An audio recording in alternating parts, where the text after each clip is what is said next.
Thomas Mitchell had served as a royal protection officer for 12 years when he first encountered Prince George. Standing at attention outside the private quarters of Kensington Palace, Thomas represented everything the Royal Protection Unit demanded: discipline, silence, and unwavering dedication. His military background had prepared him for this role, where emotions were buried deep and personal feelings never interfered with duty. The morning sun filtered through the palace windows as Thomas took his position near the family wing. 34, he had protected numerous members of the royal family, but this assignment felt different. Prince George, now 8 years old, had recently begun spending more time at Kensington Palace during school holidays, and Thomas found himself stationed in areas where the young prince frequently played. Thomas had grown up in a working-class family in Manchester. His father worked double shifts at a factory, while his mother cleaned offices at night to make ends meet. The concept of royalty seemed distant and almost mythical during his childhood.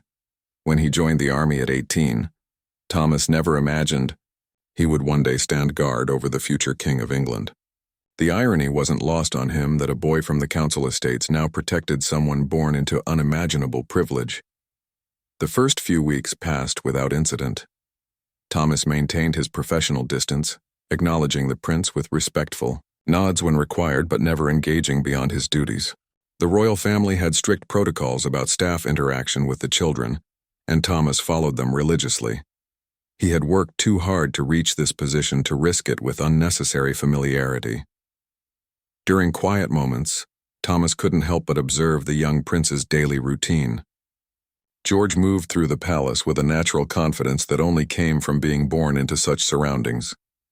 Tutors arrived for private lessons, staff members bowed respectfully as he passed, and every need was anticipated before he could even express it. The contrast with Thomas's own childhood was stark and sometimes uncomfortable to witness. One particular morning, as Thomas stood guard near the library, he overheard Prince George speaking with his tutor about a history lesson. The 8-year-old was discussing the responsibilities that would one day rest on his shoulders, speaking with a maturity that surprised Thomas. Despite his privileged upbringing, there was something genuine in the boy's voice, a hint of the weight he was already beginning to understand. Thomas's own son, David, was the same age as Prince George. The thought crossed his mind often as he watched the prince navigate his structured world. David lived with Thomas's ex-wife in a small flat across London, and Thomas saw him every other weekend when his demanding schedule permitted. The guilt of missing school plays and football matches weighed heavily on him, but the financial security this job provided was something he couldn't give up. The palace operated like a well-oiled machine, with each staff member playing a specific role in maintaining the royal family's daily life. Thomas had found his place within this system, appreciated for his reliability and discretion. His colleagues respected him, and his supervisors had hinted at potential promotions within the protection unit. Everything seemed to be progressing exactly as he had planned. As autumn approached, Thomas noticed subtle changes in his routine. Prince George seemed to be spending more time in areas where Thomas was stationed, sometimes glancing in his direction with what appeared to be curiosity. The boy would occasionally slow his pace when walking past, as if wanting to say something but holding back due to the formal protocols that surrounded their interactions. Thomas wondered if Prince George felt the same isolation he sometimes experienced in his role. Despite being surrounded by people constantly, there was a loneliness that came with such a structured existence. The prince's every move was monitored, every friendship carefully vetted, and every moment scheduled according to royal duties and educational requirements. In some ways, both he and the prince lived within golden cages of different designs. The changing season brought new challenges to palace security, and Thomas found himself working longer hours. The increased responsibilities meant even less time with his own son, but he consoled himself with the knowledge that his sacrifice was providing David with opportunities Thomas never had growing up. The steady income, health benefits, and eventual pension would ensure David's future in ways Thomas's own father could never have imagined. Standing in the corridor one evening as the palace settled into its nighttime routine, Thomas reflected on how far he had traveled from his humble beginnings. The boy from Manchester now stood as a guardian to future royalty, trusted with responsibilities that would have seemed impossible during his youth. Yet something felt incomplete, as if the professional success hadn't filled the personal void he carried. The palace walls held countless stories of duty, sacrifice, and service. Thomas was adding his own chapter to that history, but he couldn't shake the feeling that the most significant part of his story was yet to be written. Little did he know that a simple gesture from an 8-year-old prince would soon change everything he thought he understood about duty, family, and what truly mattered in life. The breakthrough moment came on a rainy Thursday morning in October. Thomas had been stationed outside the music room where Prince George was taking his weekly piano lesson. The sound of scales and simple melodies drifted through the heavy wooden doors, occasionally interrupted by the gentle corrections of his instructor, Mrs. Henderson, who had taught 3 generations of royal children. As the lesson concluded, Prince George emerged from the room carrying his sheet music. Instead of walking directly past Thomas as usual, the prince stopped and looked up at him with genuine curiosity. For the first time in months of shared proximity, their eyes met in a moment that felt different from the formal acknowledgments that had defined their previous interactions. "Do you have children?" Prince George asked quietly, glancing around to ensure they weren't overheard. The question caught Thomas completely off guard. Royal protocol strictly governed such interactions, and the prince had just crossed an invisible line that separated their worlds. Thomas hesitated, knowing he should redirect the conversation back to formal boundaries, but something in the boy's expression made him pause. "Yes, Your Royal Highness. A son about your age," Thomas replied carefully, maintaining his professional stance while internally wrestling with the unexpected turn the conversation had taken. He could see Mrs. Henderson gathering her materials in the music room, and other staff members were moving through the corridor. But Prince George seemed oblivious to the potential complications his simple question had created. The prince's face lit up with interest. "What's his name? Does he go to school like me?" The rapid-fire questions revealed a hunger for connection that Thomas recognized but had never expected to encounter in someone whose life seemed so perfectly orchestrated. There was something almost desperate in Prince George's curiosity about life outside the palace walls, about experiences that might mirror his own, despite their vastly different circumstances. Thomas found himself answering honestly. "His name is David. He goes to the local primary school and loves football." The words felt strange coming from his mouth in this setting, where every conversation was typically filtered through layers of protocol and formality. He was sharing pieces of his personal life with someone he was paid to protect, crossing boundaries he had spent years learning to maintain. "I love football too," Prince George said with excitement, his formal royal composure momentarily forgotten. "But I mostly play with my security detail during breaks. Do you think David would like to meet me sometime?" The innocence of the question struck Thomas powerfully. Here was a child born into the highest privilege in the land, asking if a working-class boy from South London might want to be his friend. Before Thomas could formulate an appropriate response, Mrs. Henderson appeared in the doorway, her expression showing mild concern at the extended conversation between the prince and his protection officer. "Your Royal Highness, your next lesson begins in 5 minutes," she said gently but firmly, providing both Thomas and Prince George with an excuse to end their unprecedented exchange. Prince George nodded obediently but turned back to Thomas, with a look that conveyed he hoped their conversation would continue another time. "Think about it," he said quietly before walking away with Mrs. Henderson, leaving Thomas alone in the corridor with a mind full of conflicting thoughts and emotions he hadn't experienced since beginning his palace duties. That evening, Thomas called his ex-wife Sarah to arrange his weekend visit with David. Their conversation, usually focused on logistics and scheduling, took an unexpected turn when Thomas found himself really asking about his son's life rather than simply confirming pickup times. Sarah noticed the change immediately, commenting on how engaged he sounded compared to their recent interactions. "David's been asking why you can't come to his football matches," Sarah said. "I know your job is demanding, but he misses you, Thomas. He needs his father, not just weekend visits and birthday presents."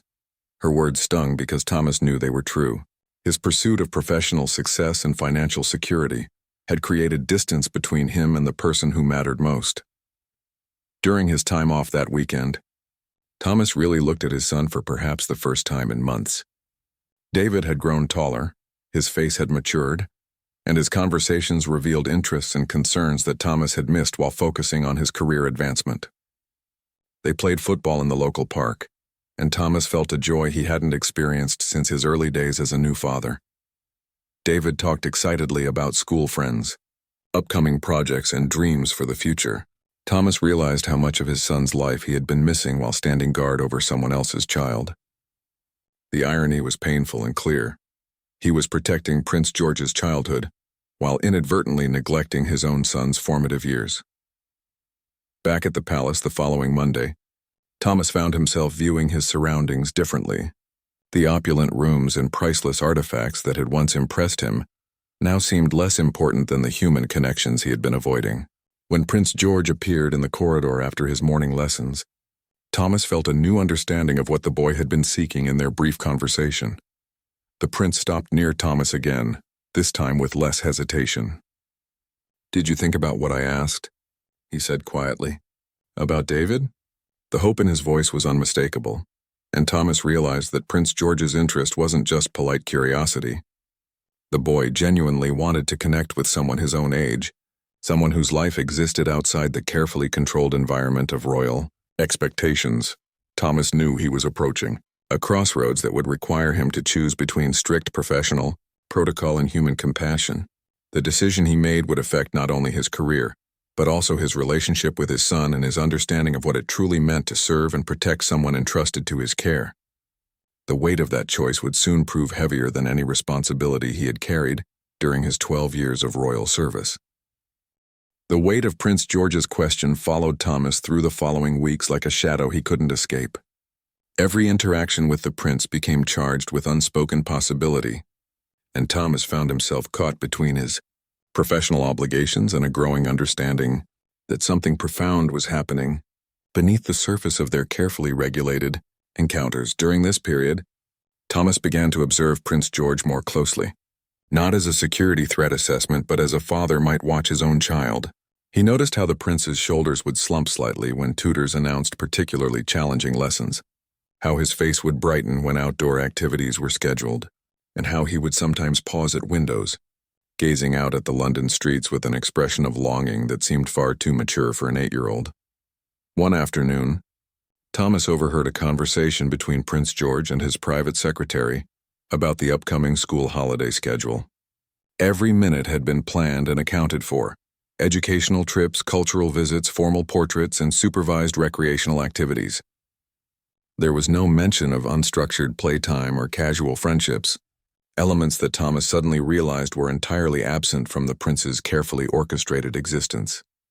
That evening, Thomas made a decision that surprised even himself. He requested a private meeting with his direct supervisor, Commander Patricia Wells, a woman whose 20-year career in royal protection had earned her the respect of both staff and family members. Thomas had always admired her ability to balance security requirements with genuine care for the people under her protection. "Commander, I need to discuss something sensitive regarding Prince George," Thomas began, his voice steady despite the gravity of what he was about to reveal. He explained the conversations with the prince, the questions about David, and his growing concern about the isolation he observed in the boy's daily life. Commander Wells listened without interruption, her expression remaining neutral until Thomas finished speaking. "You're walking a very dangerous line, Mitchell," she said finally. "Royal protection officers have been dismissed for far less than what you're describing. The boundaries exist for good reasons, and personal involvement with family members is strictly forbidden." Her tone was serious, but not unkind, and Thomas sensed she understood the complexity of his situation, even as she outlined the potential consequences. Thomas nodded, accepting the warning while knowing he couldn't simply forget what he had witnessed. "I understand the risks, Commander. But I've served this family for 12 years, and I've never seen a child who needs friendship as much as Prince George does. I'm not suggesting anything inappropriate, just wondering if there might be a way to address his isolation within proper protocols." Commander Wells studied Thomas for a long moment before speaking again. "The prince's social development is not your responsibility, Mitchell. His parents, tutors, and child development specialists handle those concerns. Your job is to ensure his physical safety, nothing more." Despite her firm words, Thomas detected something in her tone that suggested she, too, had observed the prince's loneliness. The following week brought an unexpected development that would test every principle Thomas had built his career upon. Prince George approached him during a break between lessons, this time carrying a small piece of paper. "I wrote something for David," the prince said quietly, glancing around nervously. "Would you give it to him? It's just a note about football and things we both like."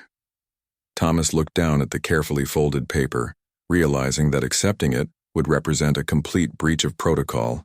Facilitating communication between a member of the royal family and an unauthorized outside party could result in immediate dismissal and potentially serious legal consequences. Yet the hope in Prince George's eyes made it impossible to refuse outright. "Your Royal Highness, you know I can't," Thomas began, but Prince George interrupted him with an intensity that revealed how much courage this gesture had required. "Please, Thomas, I just want to have one friend who doesn't know they have to like me because of who I am. David doesn't even have to write back. I just want him to know that someone like him thinks about football and school and normal things." The raw honesty in the prince's voice struck Thomas like a physical blow. Here was a child born into ultimate privilege, begging for the kind of simple friendship that most children took for granted. Thomas understood that refusing this request would crush something fragile but precious in Prince George's developing sense of connection to the world beyond palace walls. Taking the note felt like crossing a bridge he could never return from. Thomas slipped the paper into his jacket pocket, knowing that his action had just changed the fundamental nature of his relationship with both Prince George and his own professional integrity. "I'll make sure David gets it," he said quietly, seeing immediate relief flood the prince's face. That weekend, Thomas sat with David in their usual spot at the local park and handed him the note. David's eyes widened as he read the carefully written message, which talked about favorite football teams, video games, and questions about what it was like to go to regular school with lots of other children. The note was signed simply George, with no mention of royal titles or status. "Dad, is this from a real prince?" David asked, his voice filled with wonder but also confusion. "Why does he want to be my friend? Does he know I'm just a regular kid?" Thomas struggled to find words that would help his son understand the situation without revealing too much about his work or compromising anyone's safety. Thomas spent the rest of that weekend watching David carry the note with him everywhere, showing it carefully to his mother and rereading it multiple times. The joy on his son's face was unmistakable, but Thomas also recognized the enormous responsibility he had just accepted. He had become a bridge between two worlds that were never supposed to touch, and the consequences of that choice were only beginning to reveal themselves. Monday morning arrived with new weight on Thomas's shoulders as he returned to his post at Kensington Palace. Prince George was waiting for him with barely contained excitement, eager to know if David had received his message and what his reaction had been. Thomas found himself describing his son's joy, while simultaneously wondering what chain of events he had set in motion and whether he would have the courage to see them through to their conclusion. The secret correspondence between Prince George and David continued for 3 weeks, with Thomas serving as their unlikely messenger. Each exchange deepened the friendship between the boys while simultaneously increasing the weight of responsibility Thomas carried. Prince George's notes revealed a curious, thoughtful child, hungry for details about ordinary life, while David's responses showed a growing confidence and excitement about his royal pen pal. During this period, Thomas noticed significant changes in both boys. Prince George appeared more animated during his daily routines, often smiling to himself as if holding on to a precious secret. His tutors commented on improved focus and participation in lessons, though they couldn't identify the source of his enhanced mood. Meanwhile, David's academic performance improved dramatically, and Sarah mentioned that he seemed more confident and engaged with his schoolmates. The fragile balance Thomas had maintained was shattered on a Tuesday morning when Commander Wells appeared unexpectedly at his post. Her expression was grave, and Thomas immediately knew that their secret had been discovered. "Mitchell, my office." "Now," she said curtly, her tone leaving no room for discussion or delay. In her office, Commander Wells placed a folder on her desk and opened it to reveal photographs and surveillance reports. Thomas's stomach dropped as he realized that palace security had been monitoring his activities, documenting his weekend visits with David and his movements during off-duty hours. The evidence was comprehensive and damning, showing a clear pattern of behavior that violated every protocol of Royal Protection Service. 12 years of exemplary service, Mitchell, and you throw it away for what? Sentiment? Some misguided notion of helping a lonely child? Commander Wells's voice was cold, professional, but Thomas detected disappointment beneath her anger. Do you have any idea what you've done? The security implications? The potential for exploitation or blackmail? Thomas listened to the litany of his failures without attempting to defend himself. He had known the risks from the beginning and had chosen to proceed anyway. What surprised him was the absence of regret he felt, despite the severity of the consequences he now faced. I understand the seriousness of my actions, Commander. I won't insult your intelligence by making excuses. The prince's parents have been informed, Commander Wells continued. They're understandably concerned about the breach of trust and the potential impact on their son's security. There will be a formal investigation, possible legal proceedings, and immediate termination of your employment. Your pension, benefits, and security clearances will all be reviewed and likely revoked. The full weight of what he was losing hit Thomas as Commander Wells outlined the consequences. 12 years of building a secure future for himself and David were evaporating in real time. The financial stability that had justified all his sacrifices was disappearing, along with his professional reputation and any chance of future employment in security services.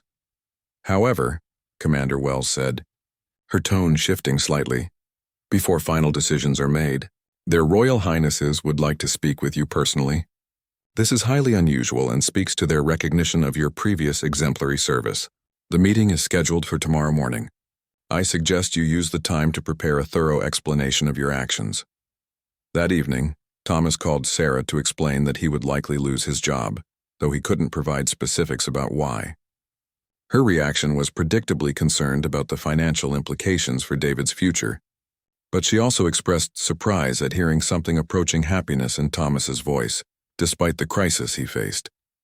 For the first time in years, you sound like the man I married, Sarah said quietly. Whatever happened at work, whatever mistake you made, it seems to have reminded you of who you used to be before you became so focused on climbing ladders and building security. Her words forced Thomas to confront the possibility that his career failure might actually represent a different kind of success. The next morning, Thomas found himself in the private study where he had once stood guard, while Prince George practiced his lessons. The Duke and Duchess sat across from him, their expressions serious but not unkind. Prince George was notably absent from the meeting, though Thomas could feel his presence somehow influencing the conversation that was about to unfold. The Duchess spoke first, her voice measured and thoughtful. Mr. Mitchell, we understand that your actions, while inappropriate, were motivated by genuine concern for our son's well-being. However, we're sure you understand why we cannot simply overlook such a serious breach of protocol. The safety and privacy of our family depends on absolute trust in our security personnel. Thomas nodded, accepting responsibility once again, while struggling to find words that might explain his actions without seeming to justify them. Your Royal Highnesses, I have no excuse for violating the trust you placed in me. I allowed personal feelings to override professional judgment, and I understand the serious consequences that must follow. The Duke leaned forward, his expression thoughtful. Tell us about your son, Mr. Mitchell. Tell us about David and what motivated you to risk everything you'd worked for. The question surprised Thomas, and he found himself speaking honestly about his relationship with David, his regrets about missed opportunities, and his recognition of the loneliness he had observed in Prince George. As Thomas spoke, he saw something shift in both parents' expressions. The anger and disappointment remained, but it was joined by what appeared to be understanding and perhaps even a grudging respect for the human concerns that had motivated his choices. When he finished speaking, the room fell silent for several long moments. Mr. Mitchell, the Duchess said finally, what you've described presents us with a dilemma. Your actions were unacceptable, but your observations about our son's social development are not entirely without merit. We've been discussing how to address some of these concerns within appropriate boundaries. Thomas sensed that this conversation was leading somewhere unexpected, though he couldn't yet imagine what form that destination might take. The Duke and Duchess exchanged a meaningful look before the Duke continued the conversation that would change everything Thomas thought he understood about the consequences of his actions. "Mr. Mitchell, we've spoken extensively with our son about his friendship with David. What we discovered was both concerning and enlightening regarding his social development and emotional needs." The Duchess took over, her voice carrying a mixture of parental concern and royal authority. "George described your son in terms we rarely hear him use about other children. He spoke about David's honesty, his lack of deference, and his genuine interest in friendship rather than proximity to royalty. These are qualities our son has had little opportunity to experience in his carefully managed social environment." Thomas listened with growing confusion, unable to understand why the conversation seemed to be moving away from punishment and towards something he couldn't yet identify. He had expected anger, disappointment, and swift dismissal. Instead, he was hearing what sounded almost like gratitude for the window he had opened into their son's inner emotional world. "We've consulted with child development specialists about George's social isolation," the Duke continued. "While his security and privacy must remain paramount, there's growing consensus that some carefully managed exposure to normal childhood friendships could be beneficial to his psychological development and future role as a public figure." The Duchess leaned forward slightly, her expression becoming more personal and less formal.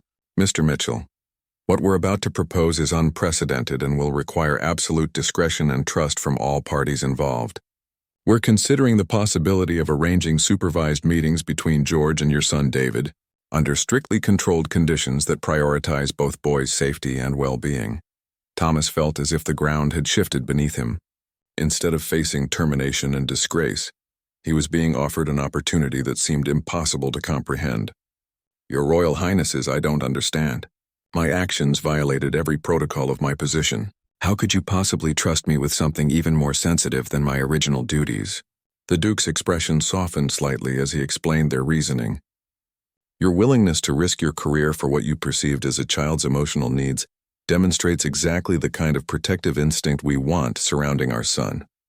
Your mistake was in methodology, not motivation. We believe that combination of genuine care and professional capability might serve both boys' interests if properly channeled." Over the following hour, the Duke and Duchess outlined their proposal in detail.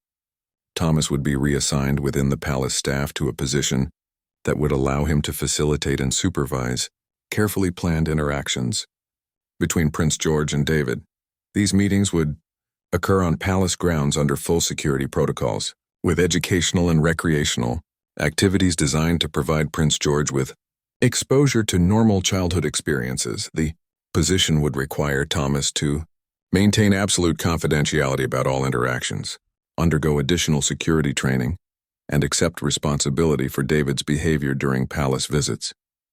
In return, Thomas would retain his employment, benefits, and pension while gaining an unprecedented opportunity to see his son regularly during working hours rather than being limited to weekend visits.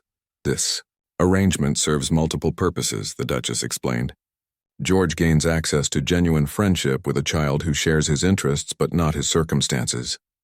David receives educational and cultural opportunities that will benefit his future development, and you maintain your career while actually improving your relationship with your son, rather than sacrificing it for professional advancement. Thomas struggled to process the magnitude of what was being offered. Not only was he avoiding the devastating consequences he had expected, but he was being given an opportunity to repair the damage his career focus had inflicted on his relationship with David. The irony was overwhelming. His greatest professional mistake was becoming his most important personal opportunity. The Duke outlined the security requirements and behavioral expectations that would govern the arrangement. David would undergo background checks and security briefings appropriate for his age. All activities would be monitored and documented.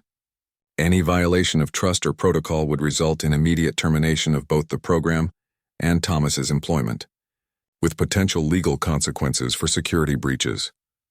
We're also requiring that you undergo counseling to address the judgment issues that led to your initial protocol violations. The Duchess added, "This arrangement represents an enormous leap of faith on our part, and we need assurance that you understand the gravity of what we're entrusting to you." Thomas found himself agreeing to terms that would have seemed fantastical a few hours earlier. His son would be spending time with the future King of England, playing games and sharing experiences in one of the most secure locations in the country. Thomas would be present for these interactions, rebuilding his relationship with David while fulfilling professional duties unlike any other protection officer in royal history. As the meeting concluded, the Duke made one final point that resonated deeply with Thomas. "Mr. Mitchell, you've given us a gift we didn't know our son needed. George's happiness and emotional development are worth more to us than rigid adherence to protocols that may not serve his best interests. We're trusting you to help us navigate this new territory with the same protective instincts that got you into trouble in the first place." Walking out of that meeting, Thomas felt as if his entire understanding of consequence and reward had been turned upside down. His greatest failure had become his most unexpected opportunity, and he was about to embark on a journey that would challenge everything he thought he knew about duty, family, and the true meaning of service.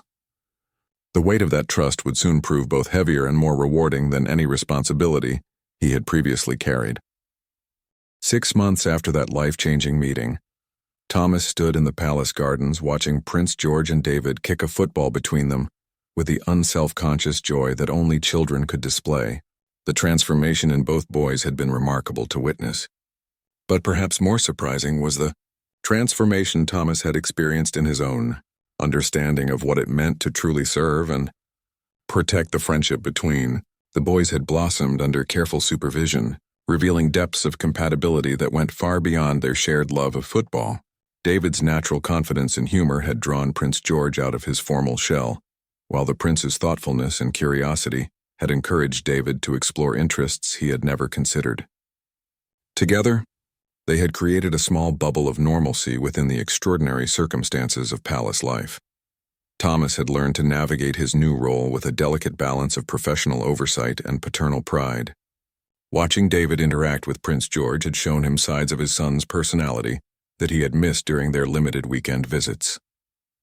David possessed a natural diplomacy and kindness that allowed him to treat Prince George simply as George, ignoring the royal titles and protocols that surrounded them while maintaining appropriate respect. The impact on Prince George had been equally profound. The lonely, isolated child Thomas had first observed had developed into a more confident and socially aware boy. His tutors reported improved performance across all subjects, and his parents noted a happiness and enthusiasm that had been absent from his previous routines. The friendship had provided him with a foundation of normal childhood experience that would serve him throughout his future royal responsibilities. 3 weeks before Thomas's resignation became effective, Prince George approached him with a request that initially seemed simple, but carried implications Thomas was only beginning to understand. "Thomas, would you teach me how to write a proper thank you letter? Not the formal ones my tutors help with, but a real letter that comes from what I actually feel." The question revealed how much the prince had grown in his ability to distinguish between his public role and his private emotions. Thomas spent the afternoon helping Prince George craft a letter that expressed gratitude not just for the friendship with David, but for the lesson in genuine human connection that the entire experience had provided. The letter's sincerity and emotional maturity surprised even Thomas with its depth. Thomas had also been working on his own letter, though his was a formal resignation that had taken weeks to write properly. Despite the success of their experimental arrangement, Thomas had reached a decision that surprised everyone, including himself.